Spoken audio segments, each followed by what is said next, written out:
This is my 1975 Honda CB550 K1. It's the original color, candy jade green.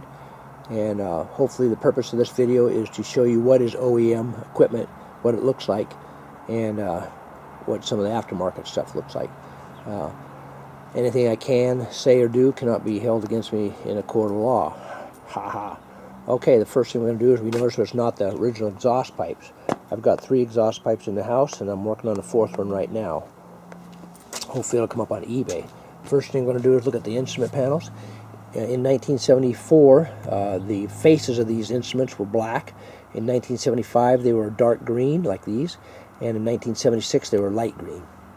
And we move on to the instrument, the idiot lights.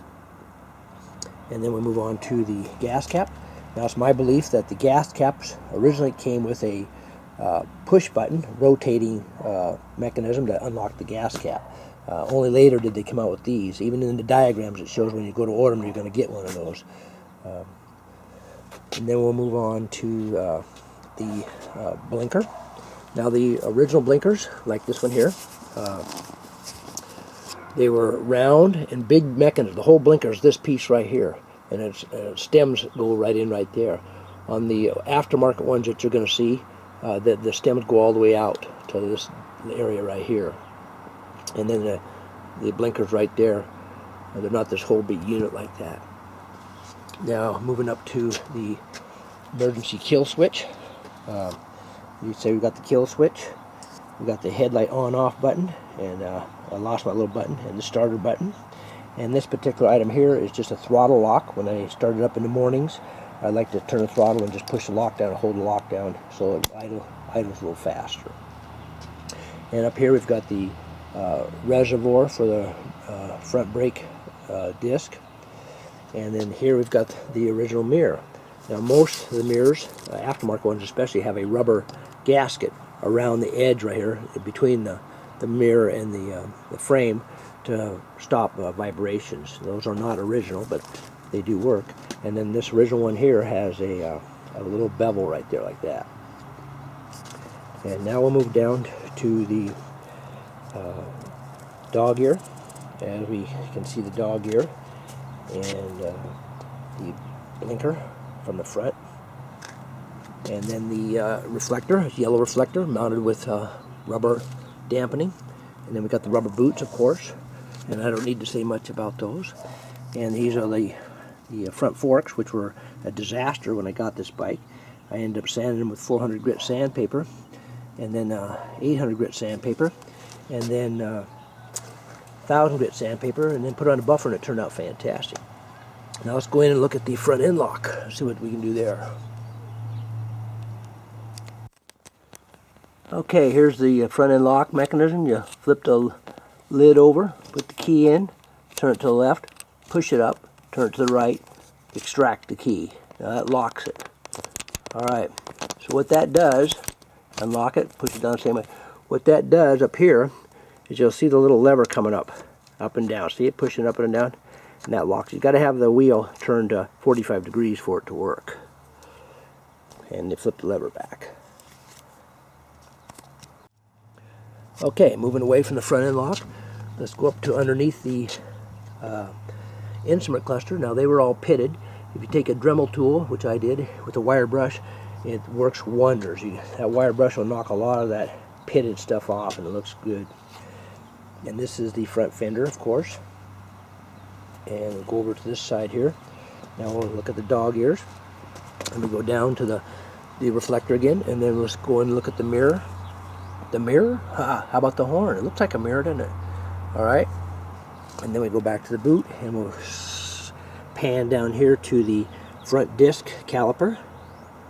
And then behind the front disc caliper is a disc shield. Goes on there.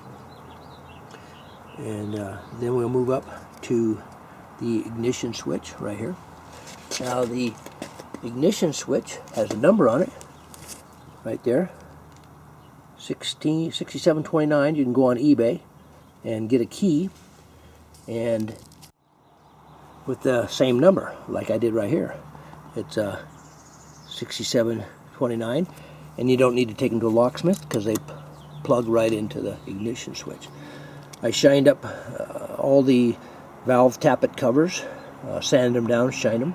I shined up both sides on the camshaft end caps, and I also shined up the alternator cover, sanded it down, and polished it.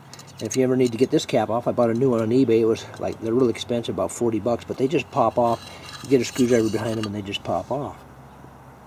Now the main chain cover here, took it off, sanded it down, and I replaced all the screws with the Allen heads because they're much easier to take on and off. I did that same thing with the alternator cover. And here you have the left handlebar controls, the headlight control, high-low, and the horn, and then you have the left and right turn signals. And when you turn the turn signals on, they have a really loud audible beep that you can hear to let you know that you didn't shut them off yet. Shined up all four of the carburetor tops right here. Sanded them down on the, here's the gas, that's in the off position, that's in the on position, and that is in the reserve position. Always like to shut it off though. Now coming back here to the 550 emblem, I put on some 10x magnifying glasses with really thin brushes and spray paint. I spray painted on a piece of cardboard and dipped the paint brushes in it, and I did the white inside the letters and the numbers, and then the black around them, and that turned out really well. And then now going back here to the shock, we got the chrome cover on the shock. Covers up most of the shock. And we got the original chain cover here, to plastic, and then we got the original passenger pegs. And if you notice, it kind of looks bent, but it's not. That's the original way they are. They just kind of curve and then they go straight up. And here's what the rear blinkers look like. Big unit here, and then a tiny shaft right there. And if you notice right here, we got a metal bracket with, right behind it is rubber dampening. You'll see it pretty good on the other side. And on this one here, we've got just a hand rail. And over here we just got the tail light. And I did something with the tail light and the back end. As you noticed, I covered up my license plate. That's for all the clowns out there that want to get the license plate number and go to the police and find out where I live and come and steal my motorcycle. That wouldn't be very good. And so I put on hyper lights. So these are these things on the sides. Whenever you hit the brake lights, they flash really bright. I put them on for safety reasons. I put them on all my motorcycles, and they flash really bright. I'm really happy with them. And here's the rear right blinker. Again, it's just the whole unit's huge, and then it's got a small arm there.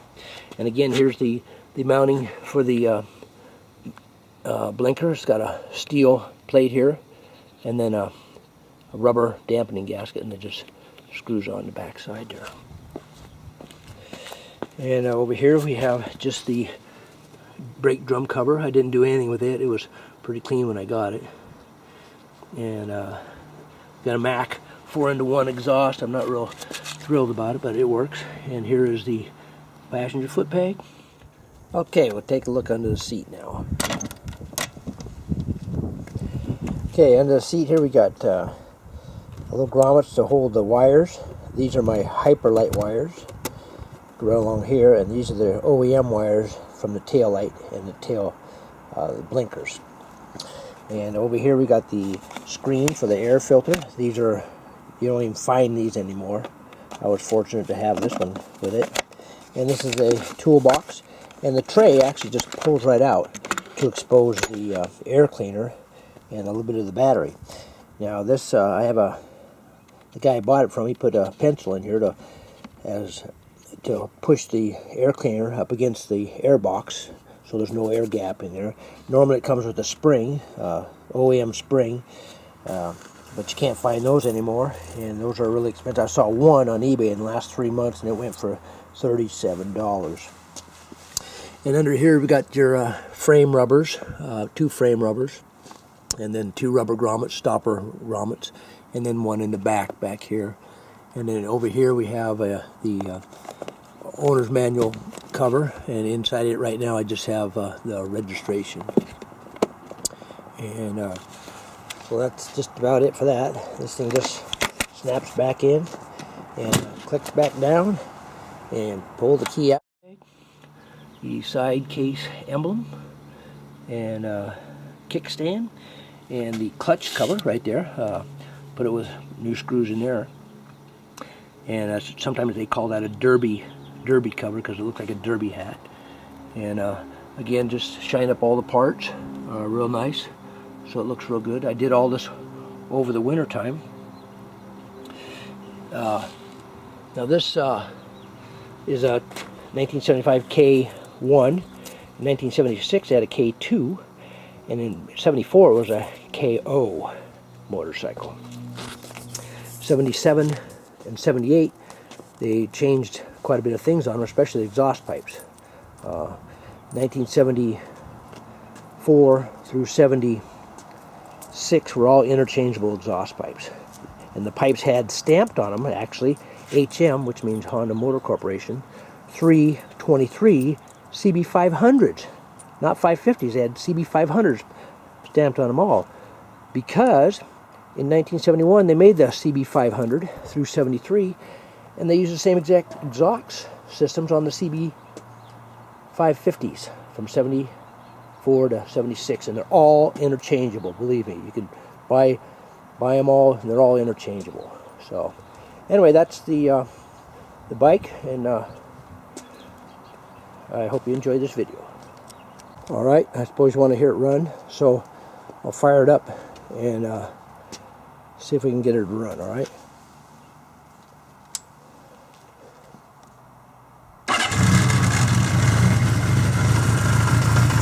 This runs really good.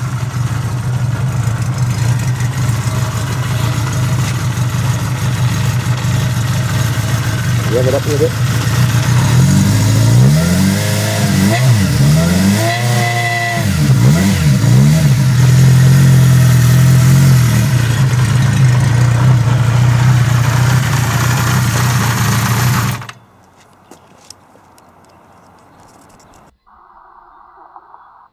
The cool thing about this is I bought this motorcycle in Kansas, and I had it shipped to my house in Washington State. And this outfit here called haulbikes.com brought my bike to me for $595, and it was here like in 3 weeks or so.